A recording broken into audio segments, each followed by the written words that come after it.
रहे हैं विविध भारती राष्ट्रीय सेवा, देश की सुरीली धड़कन। अगला कार्यक्रम है सखी सहेली, बस कुछ ही पलों में।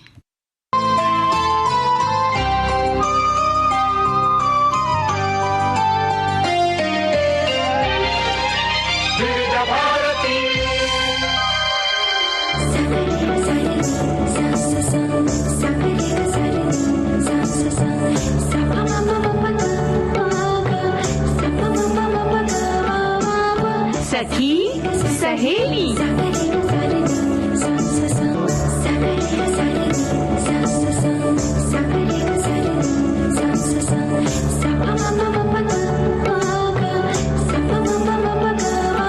सखी सहेली।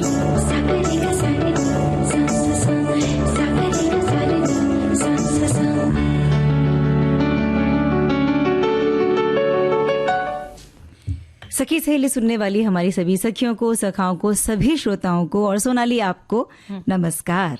चंचल आपको भी मेरा नमस्कार और सभी सखियों, सहेलियों को, श्रोताओं को सोनाली पाठक का सप्रेम नमस्कार। क्या हालचाल है? हालचाल बहुत अच्छे हैं और बड़ा अच्छा लगता है जब हमारी कोई सखी हमसे मिलती है। और आज प्रोग्राम के पहले ही जब मैं देख रही थी तो इतने सारे संदेश आ चुके हैं हमारे पास में, हमारे श्रोताओं के। और एक चीज मुझे लगा कि चलो पहले हम विषय बताएंगे, बाद में जिन विषयों पर श्रोताओं ने संदेश हमें भेज दिए हैं। तो पहले विषय ही बता देते हैं। पहला विषय है चाय और गपशप। यानी कि हमारे श्रोताओं ने लिखा है कि उन्हें लगा हम आने से पहले ही चाय पर गपशप बहुत सारी कर रहे हैं। और ये बात सही भी है भाई, आने से पहले ही जो तैयारी हम कर रहे थे तो चाय भी थी, चुस्कियां थी और थोड़ी सी गपशप थी, थोड़ी तैयारी भी थी और श्रोताओं की बातें भी थी, है ना?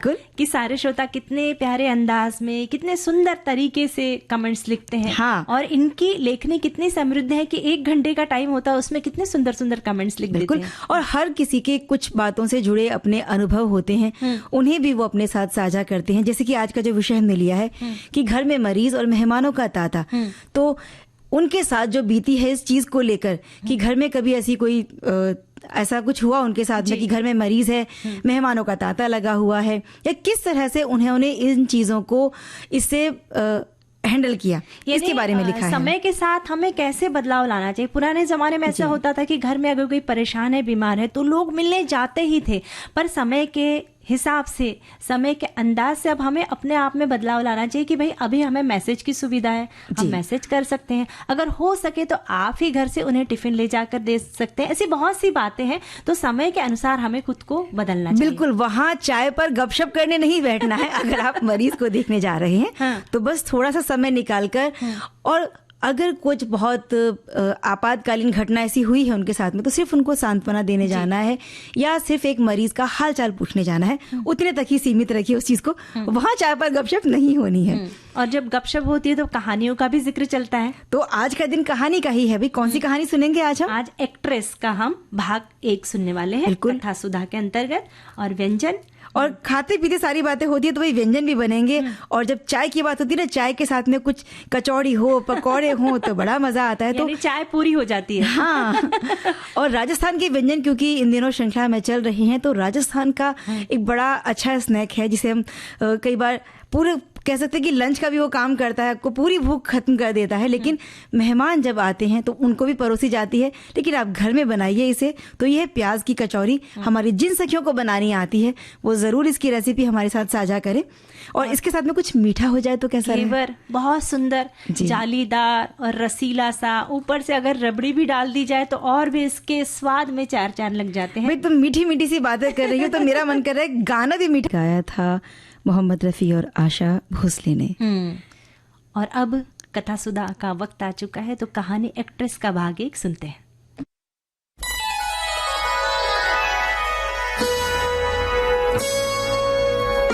कथा सुधा, भाव भरी कहानियों का सागर, जिसकी लहरें कभी मुस्कुराहट सजाएंगी तो कभी आंखें नम कर जाएंगी। सामाजिक सरोकार से लेकर परिवार तक की होंगी बातें। कुछ मनोरंजन होगा तो कुछ सीख भी मिल जाएगी। हर बार नई अनसुनी कहानी की अलग अंदाज में होगी बयानी।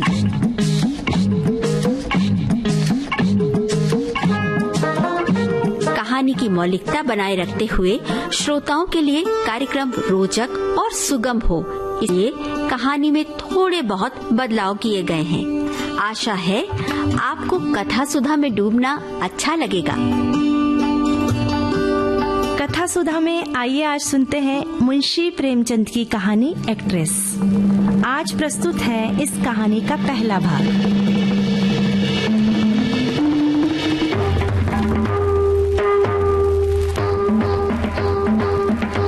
रंगमंच का पर्दा गिर गया।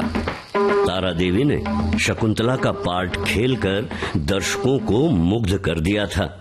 जिस वक्त वो शकुंतला के रूप में राजा दुष्यंत के सम्मुख खड़ी ग्लानि, वेदना और तिरस्कार से उत्तेजित भावों को अग्नेय शब्दों में प्रकट कर रही थी, दर्शक वृंद शिष्टता के नियमों की उपेक्षा करके मंच की ओर उन्मत्तों की भांति दौड़ पड़े थे और तारा देवी का यशोगान करने लगे थे।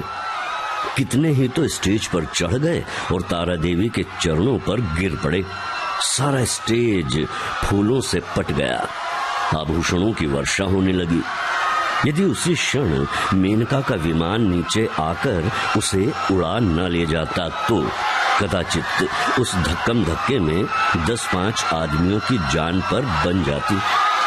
मैनेजर ने तुरंत आकर दर्शकों को गुण ग्राहकता का धन्यवाद दिया और वादा भी किया कि दूसरे दिन फिर वही तमाशा होगा। तब लोगों का मोहन्माद शांत हुआ, मगर एक युवक उस वक्त भी मंच पर खड़ा रहा। लंबे कद का था, तेजस्वी मुद्रा, कुंदन का सा देवताओं का सा स्वरूप, गठी हुई देह, मुख से एक ज्योति सी प्रस्फुटित हो रही थी। कोई राजकुमार मालूम होता था। जब सारे दर्शक गण बाहर निकल गए, उसने मैनेजर से पूछा,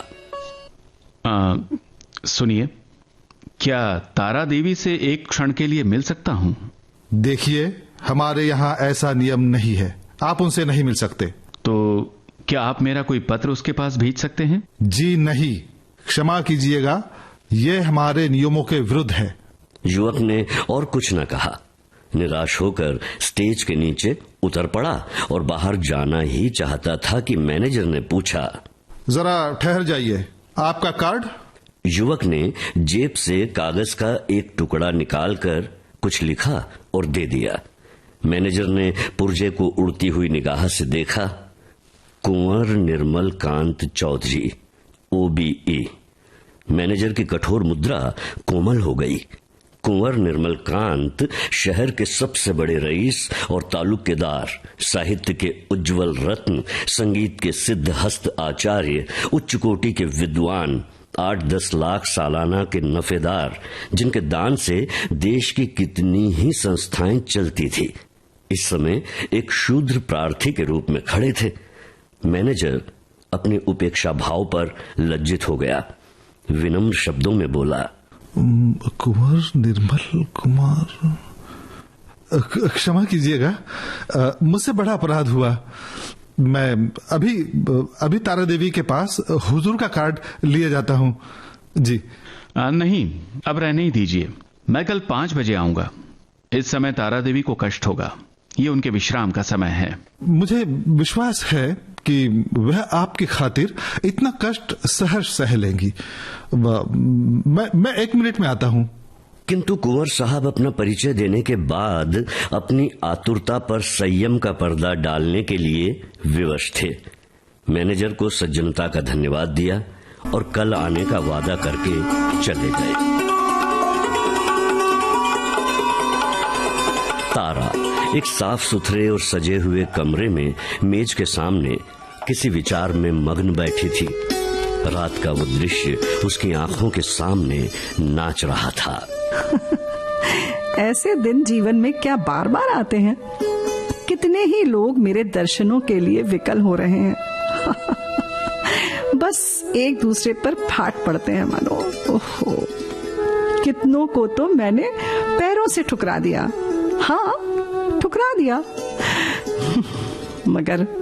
मगर उस समूह में केवल एक दिव्य मूर्ति अविचलित रूप से खड़ी थी। उसकी आंखों में कितना गंभीर अनुराग था, कितना दृढ़ संकल्प। ऐसा जान पड़ता था मानो दोनों नेत्र हृदय में चुभे जा रहे हों। आज फिर उस पुरुष के दर्शन होंगे या नहीं, कौन जानता है। लेकिन यदि आज उनके दर्शन हुए तो तारा उनसे एक बार बातचीत किए बिना न जाने देगी। हाँ, न जाने देगी। ये सोचते हुए उसने आईने की ओर देखा। कमल का फूल सा खिला था। कौन कह सकता था कि वो नवविकसित पुष्प 33 बसंतों की बहार देख चुका है।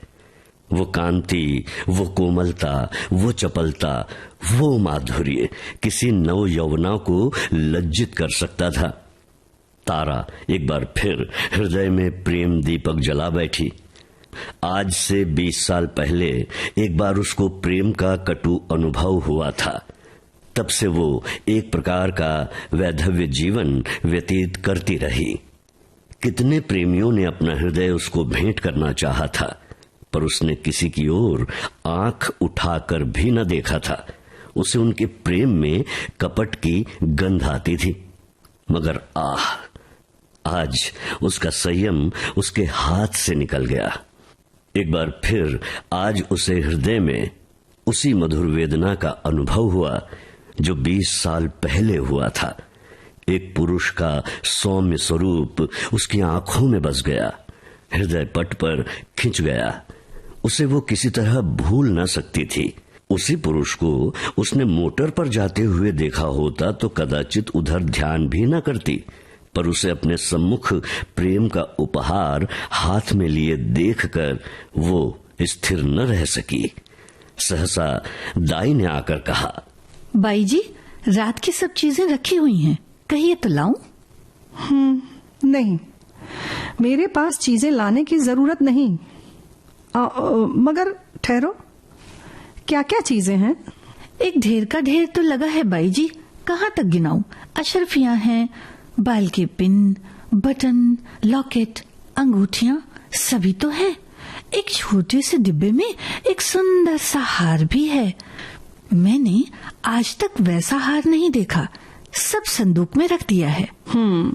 अच्छा, वो संदूक मेरे पास लेकर आओ। हाँ, वो वाला। दाई ने संदूक लाकर मेज पर रख दिया। उधर एक लड़के ने एक पत्र लाकर तारा को दिया। तारा ने पत्र को उत्सुक नेत्रों से देखा। कुंवर निर्मल कांत OBE। लड़के से पूछा, ये पत्र किसने दिया तुमको? वो तो नहीं जो वो रेशमी साफा बांधे हुए थे? बताओ तो। लड़के ने केवल इतना कहा, मैनेजर साहब ने दिया है, और लपका हुआ बाहर चला गया। संदूक में सबसे पहले डिब्बा नजर आया। तारा ने उसे खोला तो सच्चे मोतियों का सुंदर हार था। डिब्बे में एक तरफ एक कार्ड भी था। तारा ने लपक कर उसे निकाल लिया और पढ़ा, कुंवर निर्मल कांत। कार्ड उसके हाथ से छूटकर गिर पड़ा। वो झपटकर कुर्सी से उठी और बड़े वेग से कई कमरों और बरामदों को पार करती मैनेजर के सामने आकर खड़ी हो गई। मैनेजर ने खड़े होकर उसका स्वागत किया और बोला, तारा जी, मैं रात की सफलता पर आपको बधाई देता हूँ। कुंवर निर्मल कांत क्या बाहर है? हाँ, है बाहर। कुंवर साहब का रुक्का तो रात ही तुम्हारे चले आने के बाद मिला था। मैनेजर साहब, तो आपने उसी वक्त मेरे पास क्यों न भेज दिया? हाँ, मैंने समझा तुम आराम कर रही होगी, कष्ट देना उचित न समझा। और भाई साफ बात यह है कि मैं डर रहा था कहीं कुंवर साहब को तुमसे मिलाकर तुम्हें खो न बैठूं। अगर मैं औरत होता तो उसी वक्त उनके पीछे हो लेता। ऐसा देवरूप पुरुष मैंने आज तक नहीं देखा। वही जो रेशमी साफा बांधे खड़े थे तुम्हारे सामने, तुमने भी तो देखा था। हाँ, देखा तो था। क्या वो फिर आएंगे? हाँ, आज 5 बजे शाम को। बड़े विद्वान आदमी हैं और इस शहर के सबसे बड़े रईस। मैनेजर साहब, आज मैं रिहर्सल में ना आ पाऊंगी। कुंवर साहब आ रहे होंगे। तारा आईने के सामने बैठी है और दाई उसका श्रृंगार कर रही है। श्रृंगार भी इस जमाने में एक विद्या है। पहले परिपाटी के अनुसार ही श्रृंगार किया जाता था। कवियों, चित्रकारों और रसिकों ने श्रृंगार की मर्यादा सी बांध दी थी। आंखों के लिए काजल लाजमी था, हाथों के लिए मेहंदी, पांव के लिए महावर, एक एक अंग एक एक आभूषण के लिए निर्दिष्ट था। आज वो परिपाटी नहीं रही। आज प्रत्येक रमणी अपनी सुरुचि, सुबुद्धि और तुलनात्मक भाव से श्रृंगार करती है। उसका सौंदर्य किस उपाय से आकर्षकता की सीमा पर पहुंच सकता है, यही उसका आदर्श होता है। तारा इस कला में निपुण थी। वो 15 साल से इस कंपनी में थी और ये समस्त जीवन उसने पुरुषों के हृदय से खेलने में ही व्यतीत किया था। किस चितवन से, किस मुस्कान से, किस अंगड़ाई से, किस तरह केशों के बिखेर देने से दिलों का कत्लेआम हो जाता है, इस कला में कौन उससे बढ़कर हो सकता था। आज उसने चुन चुन कर आजमाए हुए तीर तरकस से निकाले और जब अपने अस्त्रों से सचकर वो दीवान खाने में आई तो जान पड़ा मानो संसार का सारा माधुर्य उसकी बलाएं ले रहा है। वो मेज के पास खड़ी होकर कुंवर साहब का कार्ड देख रही थी। उसके कान मोटर की आवाज की ओर लगे हुए थे। वो चाहती थी कि कुंवर साहब इसी वक्त आ जाए और उसे इसी अंदाज से खड़े देखे। इसी अंदाज से वो उसके अंग प्रत्यंगों की पूर्ण छवि देख सकते थे। उसने अपनी श्रृंगार कला से काल पर विजय पा ली थी। कौन कह सकता था कि ये चंचल नवयौवना उस अवस्था में पहुंच चुकी है जब हृदय को शांति की इच्छा होती है। वो किसी आश्रम के लिए आतुर हो उठता है और उसका अभिमान नम्रता के आगे सिर झुका देता है। तारा देवी को बहुत इंतजार न करना पड़ा। कुंवर साहब शायद मिलने के लिए उससे भी उत्सुक थे। 10 मिनट के बाद उनकी मोटर की आवाज आई। तारा संभल गई। एक क्षण में कुंवर साहब ने कमरे में प्रवेश किया। तारा शिष्टाचार के लिए हाथ मिलाना भी भूल गई। प्रौढ़ा अवस्था में भी प्रेमी की उद्विग्नता और असावधानी कुछ कम नहीं होती। वो किसी सलज्जा युवती की भांति सिर झुकाए खड़ी रही।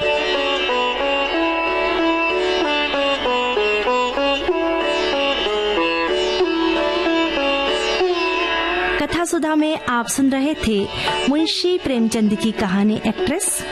आज आपने सुना इस कहानी का पहला भाग। पात्र परिचय इस प्रकार है। सूत्रधार जी श्याम, मैनेजर दीपक केसावलेकर, कुंवर निर्मलकांत, जयंत पात्रीकर, अभिनेत्री तारा देवी, रेणु चतुर्वेदी, दाई संगीता श्रीवास्तव, प्रस्तुति अनुश्री पाठक, परिकल्पना और निर्देशन रेणु चतुर्वेदी। कहानी में आगे क्या होने वाला है जानने के लिए सुनिए इस कहानी का दूसरा भाग अगले सोमवार को।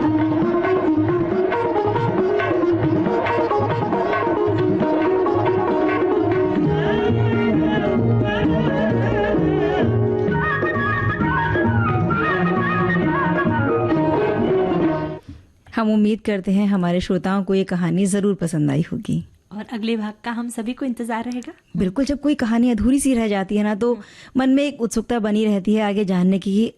चंचल, हम सफर का रिश्ता कैसे होता है, पंख और परवाज की तरह। बिल्कुल इसी तरह से जुड़ा हुआ एक कमेंट हमारे साथी ने लिखा है।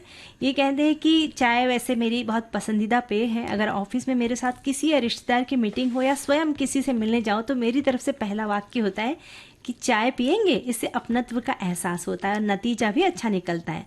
और तो और सखी सहेली की सखी यानी मेरी धर्म पत्नी के साथ कोई भी डिस्कशन करना होता है तो दोनों साथ में चाय जरूर पीते हैं। मुझे किसी भी तरह के व्यसन की आदत नहीं है, सिर्फ चाय का मैं दीवाना हूँ। और इन्होंने हम दोनों को न्योता दिया है कि अजमेर आइए, साथ में चाय पिएंगे। इन्होंने जैसे लिखा है कि किसी व्यसन की आदत नहीं है, तो चाय को व्यसन नहीं कहा जा सकता जब तक अगर आप दिन में 1 बार या 2 बार चाय पीते हैं। कुछ लोगों को सिर्फ सुबह और शाम की चाय की आदत होती है, तो ये व्यसन नहीं। अगर आप बहुत ज्यादा चाय पी रहे हैं दिन में, हाँ पीते ही जा रहे हैं, मतलब 10-15 मिनट बीते नहीं कि आपको चाय की तलब आने लगती है, तब ये एक व्यसन है। और इतनी ज्यादा मात्रा में चाय कहीं ना कहीं आपके शरीर को नुकसान भी पहुंचा सकती है। लेकिन चाय और गपशप ये केवल चाय पीने के बारे में बात नहीं है सोनाली, ये सुकून से बैठकर कुछ बातचीत करने का समय होता है। जब हम बातचीत करने बैठते हैं ना तो बहुत सारे मुद्दे निकल आते हैं। यानी चाय सिर्फ माध्यम है। हाँ, कई बार पारिवारिक होते हैं, सामाजिक होते हैं, राजनीतिक होते हैं, खेल कूद की बातें होती हैं, और चाय है ना मेल जोल कर प्रतीक भी हम कह सकते हैं। चाय पीना और पिलाना ये हमारी संस्कृति का एक हिस्सा भी है। क्योंकि आजकल मेल जोल बहुत कम हो रहा है। हाँ। हर कोई व्यस्त है, किसी के पास वक्त नहीं है, पर अगर चाय के बहाने मिला जाए तो इससे खूबसूरत बात तो हो ही नहीं सकती। एक हमारी सखी ने लिखा है कि कुछ समय पहले तक चाय पर आना हर घर में आम बात थी। प्रातःकालीन सैर के बाद या शाम को, पर अब तो ये बिरला ही हो जाता है कि कोई आते नहीं है, मिलते नहीं है। अब ज्यादातर चाय की दुकानों में चाय के ठेले के पास खड़े होकर चाय पीते हैं, और वहां भी अच्छी बात होती है। आजकल हम महिलाएं भी कभी कभी मॉर्निंग वॉक पर जब दिल करता है तो हम भी दुकान वाली चाय गपशप के साथ आनंद उठाते हैं। मैं बहुत ज्यादा चाय नहीं पीती, पर अच्छी चाय की शौकीन हूँ। सुबह से लेकर शाम तक 2-3 बार चाहिए, और मुझे बाहर गुमटी वाली चाय भी बेहद पसंद है जी। ट्रेवलिंग में रहती हूँ या अपने शहर में हूँ, बाहर हूँ, तो मैं चाय जरूर पीती हूँ। पुणे में कि इन्होंने एक चाय का नाम लिया है, 2 चाय का नाम लिया, वो उन्हें बहुत पसंद है। बिल्कुल, वो होती है टपरी वाली चाय। एक बड़ा मजा आता है उसे पीने के लिए। और परिवार, पड़ोसी, दोस्त या किसी भी अन्य के साथ पर बस हम चाय लेकर बैठ जाते हैं, चाय के 2 प्याले हैं, गपशप कर रहे हैं, और कई बार तो बस यूं ही इधर उधर की बहुत सारी बातें होती हैं। कई दफा ऐसा होता है कि एक अनौपचारिक सी मुलाकात है, अपने दोस्त है या सहकर्मी हैं, दिन भर की सिर्फ हम थकान मिटाने के लिए साथ में बैठते हैं, और एक साथी होती है चाय, यानी कि एक हमारा मित्र और एक साथी है चाय। कुछ हल्की फुल्की बातें होती हैं, तो कई बार मस्ती और मूड ऐसा बदल देती है ना चाय कि लगता है कि जो दिन भर का तनाव था या थकान थी वो बिल्कुल कहीं छू मंतर हो जाती है ना। तो भाई ऐसे मिलते जुलते रहना चाहिए हमें।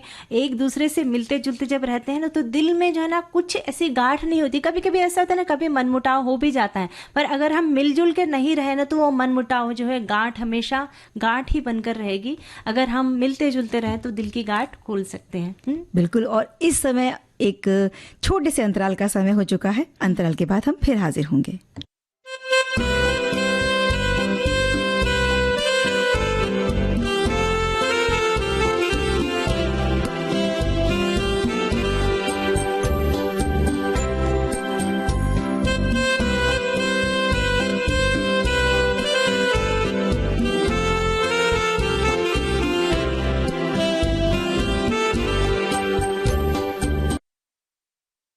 अंतराल के बाद हम फिर से हाजिर हैं लेकर कार्यक्रम सखी सहेली। मैं हूं आपके साथ चंचल वर्मा और मैं हूं सोनाली पाठक।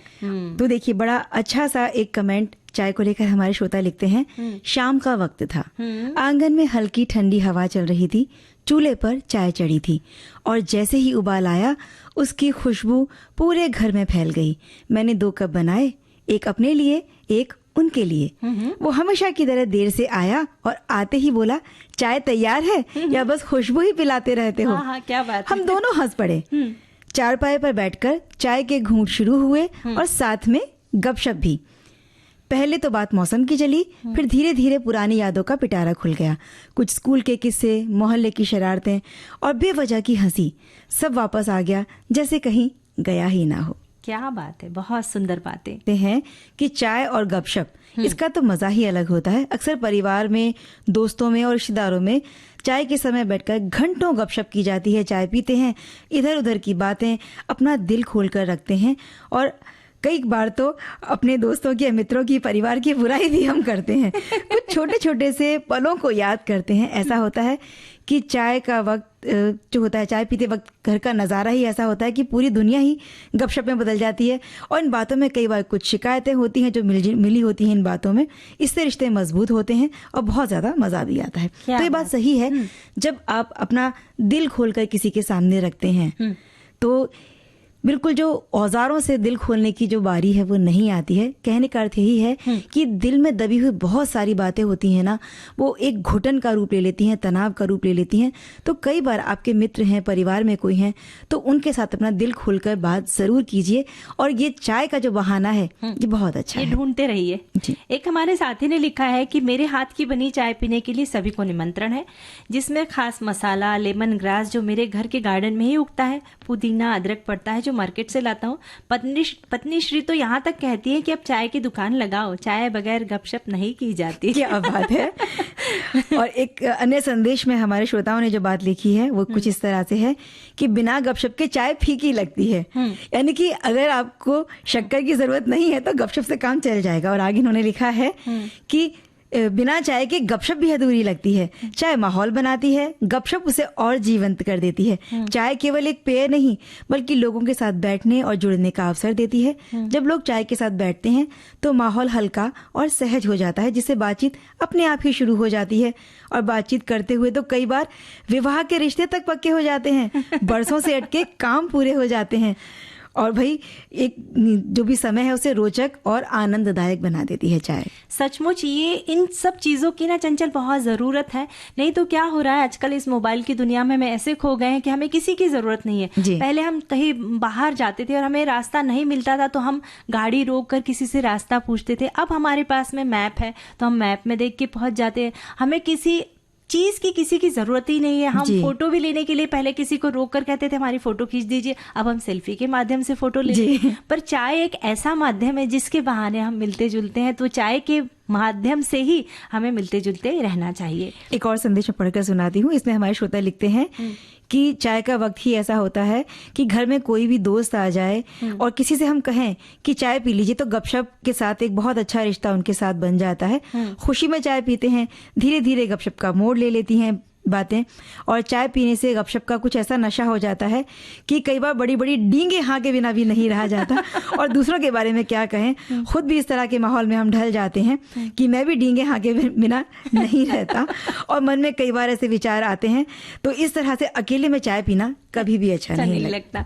एक हमारे साथी ने भी लिखा है कि बहुत सारे संगीतज्ञ हैं, टीचर हैं, नवयुवक हैं जो गीतकार संगीतकार यानी बनना चाहते हैं, उनकी भी एक बैठक होती है और उसमें वे चाय कॉफी के माध्यम से चर्चा भी करते हैं। और जो लोग अपनी सेहत को ध्यान में रखते हुए कई बार चाय की बात हम कर रहे हैं तो वो घर से चाय बनाकर थर्मस में भी ले जाते हैं। या जिन्हें लगता है कि भाई दूध वाली चाय पसंद नहीं आएगी तो चाय के बहुत सारे अभी ऑप्शन हो गए हैं जिसमें herbal tea, green tea, lemon tea, इस तरह की चाय भी आप ले सकते हैं अगर आपको लगे कि ये एक व्यसन का रूप ले रही है। हमारी कोशिश होना चाहिए कि हमारे कारण किसी के चेहरे पर मुस्कुराहट आए, ना कि कोई परेशान हो, है ना? बिल्कुल। और हम बात कर रहे हैं अपने अगले विषय की कि जब घर में कोई बीमार हो और मेहमानों का तांता लगा रहता है तो जब कोई घर में बीमार होता है ना सोनाली, तो घर का वातावरण अचानक से थोड़ा सा गंभीर और संवेदनशील सा हो जाता है।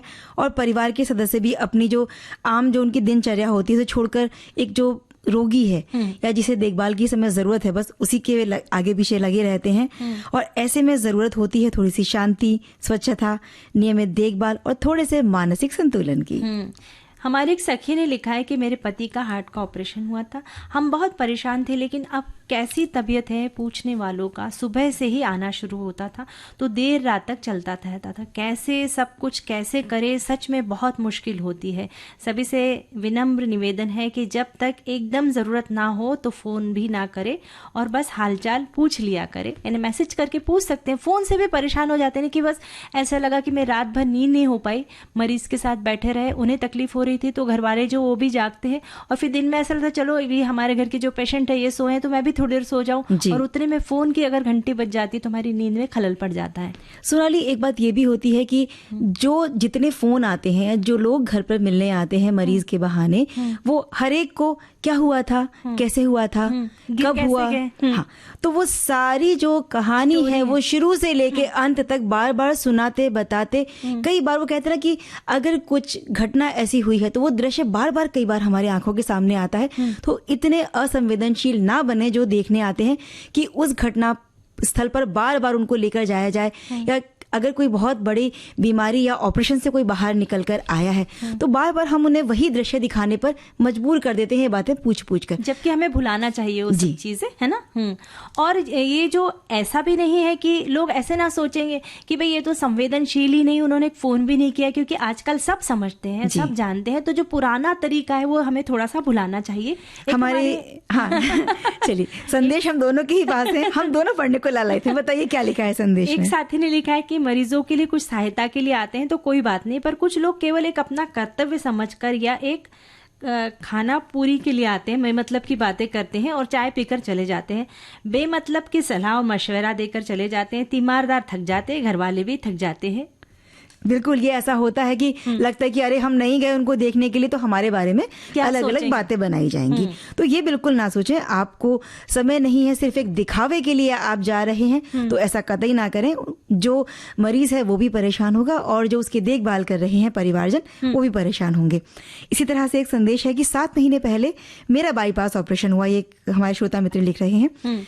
और जिस रिश्तेदार और मेहमान मित्र को ये मालूम हुआ अस्पताल में, तो डॉक्टर ने किसी से मिलने की इजाजत नहीं दी थी, लेकिन घर आने के बाद बस सभी लोगों का तांता सा बना रहा।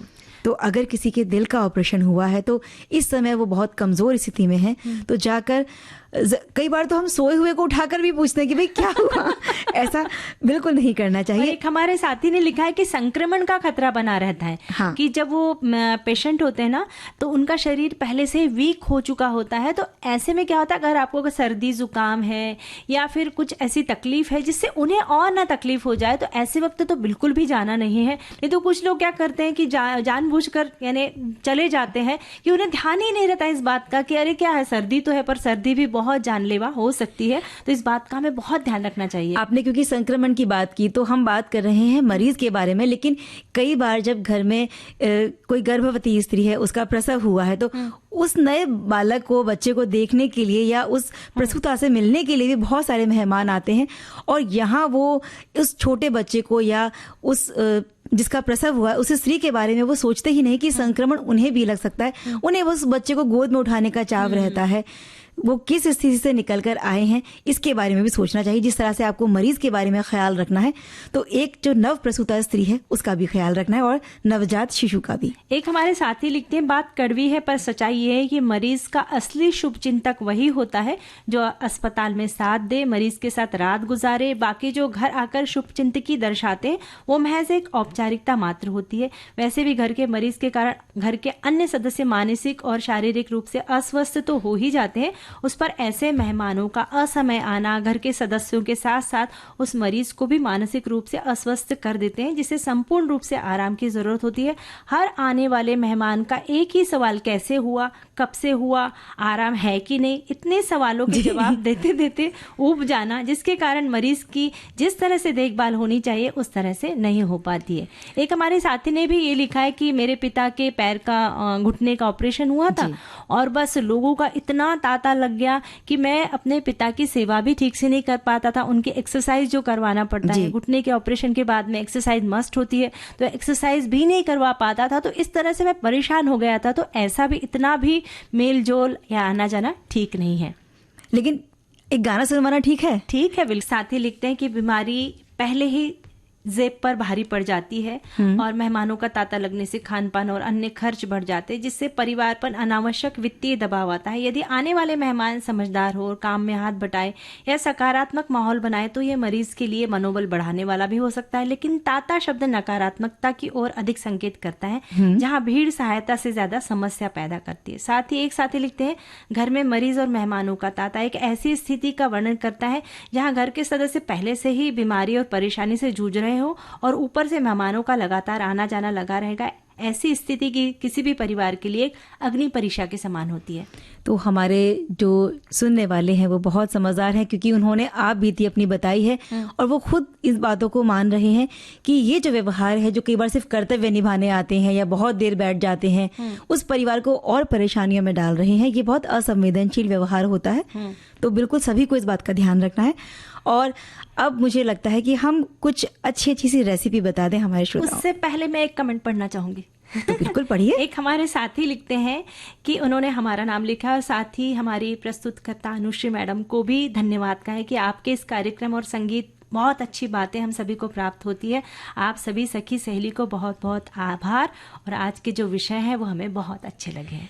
कई बार कार्यक्रम को रोचक बनाने में हमारे श्रोताओं का सबसे बड़ा हाथ होता है। वो उन्हीं बहुत का हाथ होता है। हाँ जी, जब वो अपनी बातें हम तक पहुंचाते हैं, हमसे साझा करते हैं, तो बस हमारा काम होता है उन्हें अन्य सभी सुनने वालों तक पहुंचाने का। क्योंकि फेसबुक पर तो सभी पढ़ रहे होते हैं, लेकिन जो फेसबुक से जुड़े हुए नहीं है साथी, उन तक भी उनकी बातें पहुंच जाती हैं। तो अब बात करते हैं हाँ राजस्थान की प्याज की कचौरी, और ये वहाँ का सबसे लोकप्रिय स्ट्रीट फूड भी माना जाता है और एक तरह का नाश्ता भी है, जिसे विशेष रूप से जयपुर, जोधपुर, ये जो क्षेत्र हैं राजस्थान के, वहां पर इसे पसंद किया जाता है और बनाया जाता है।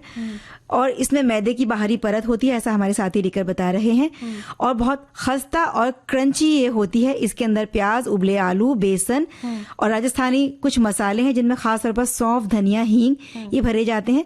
इनकी चटपटी भरावन की जाती है। आमतौर पर इसे खट्टी मीठी इमली की और तीखी हरी चटनी के साथ, कई जगह पर इसे कढ़ी के साथ भी परोसा जाता है।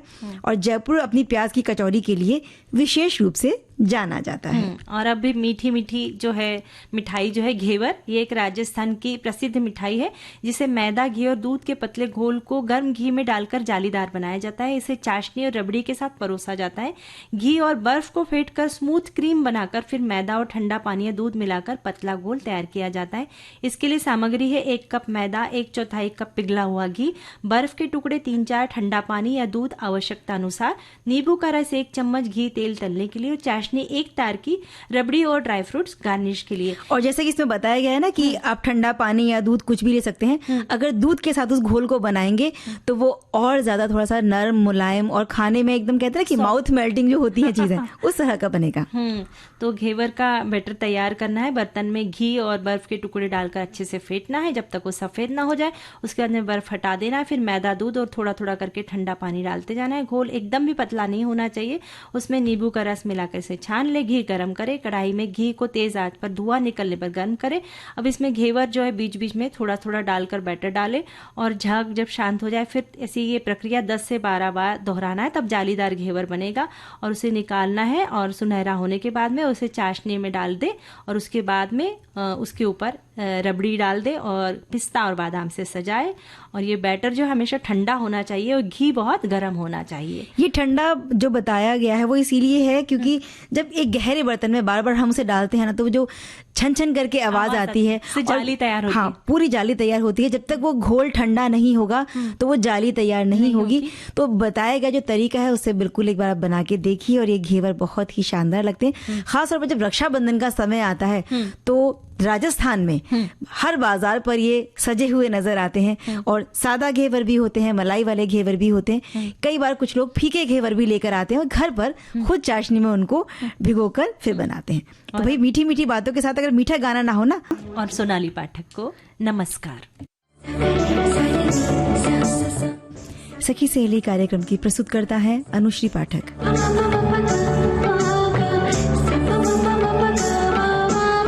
सखी सहेली।